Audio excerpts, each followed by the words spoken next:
السلام عليكم، نتمنى انكم تكونوا بخير وعلى خير، ومرحبا بكم معايا في فيديو جديد. غنوجدوا كيك رخامي.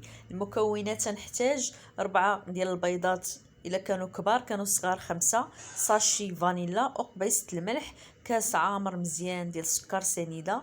ونخدم المكونات مزيان. البيض مع السنيده قد ما طلعتوه مزيان قد ما الكيك كيجي طالع وناجح.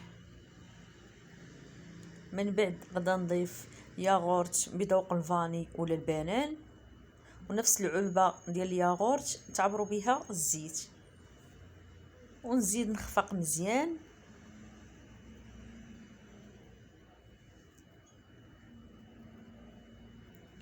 تجانس ليا المكونات ونبدا نضيف الدقيق بالتدريج. هنا غدا نحك واحد القشور ديال حامضه صاينه، وغدا نعصر حتى العصير ديالها، عصير حامضه. ونضيف 3 اكياس ديال خميره الحلوى مع الدقيق، نغربلهم مزيان ونخلط كل شيء.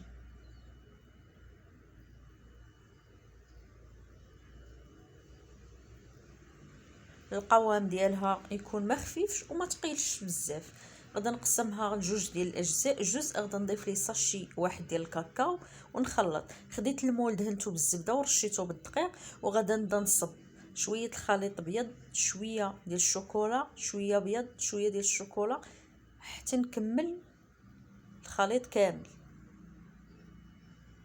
من الاحسن ديروا هكا بمعلقه بشويه باش يجيكم هكا كحل بيض كحل بيض ويجي باين.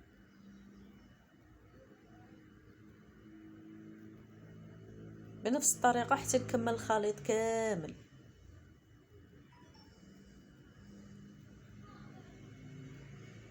باش تجيكم الكيك ماغبغي.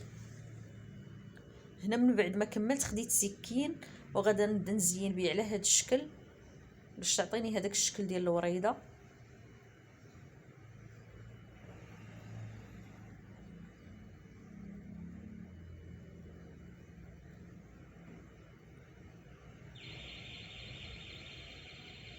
صافي، وغدا ندخلها طيب للفرن، يكون بارد من قبل على درجه حراره متوسطه. هذا هو الكيك من بعد طاب.